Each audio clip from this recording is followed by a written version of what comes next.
reporter Meg Oliver on the scene. Meg, where are you and what's the damage like where you are?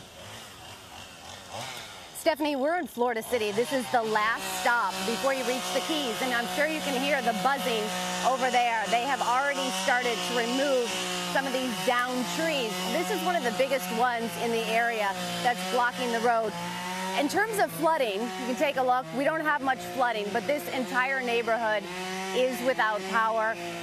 They have boarded up their homes, and the home behind me was boarded up as well. But a lot of these people, they did not evacuate. I talked to one gentleman who said he didn't have enough money to get gas, and he didn't have enough room in his small car for all of his family members.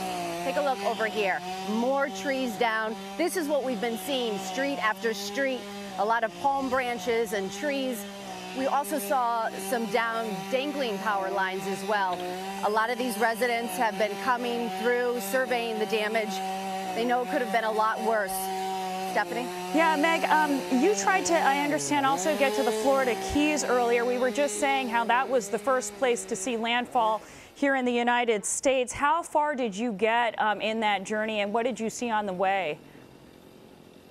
So, Stephanie, we got right up to the checkpoint where the Monroe County Sheriffs turned us away, along with dozens and dozens of local residents who are lined up there. They're hot, they're tired, they're trying to get back to check on their homes. And right now, they have to make sure the bridges are clear. They have to make sure the roads are clear before they let anyone back in. I talked to a couple people there who are literally sitting out in the hot sun, eating tortillas and trying to pass the time. They are very frustrated.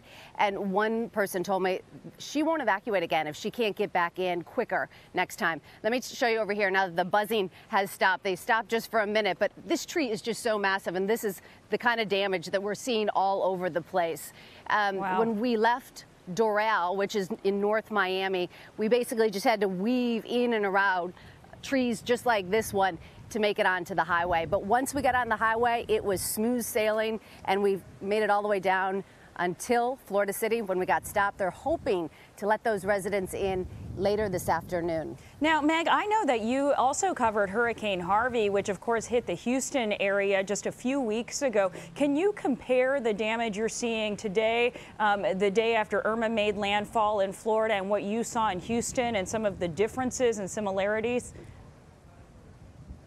Stephanie, it's very different where we have been traveling today, because in Houston, it was a huge flood event.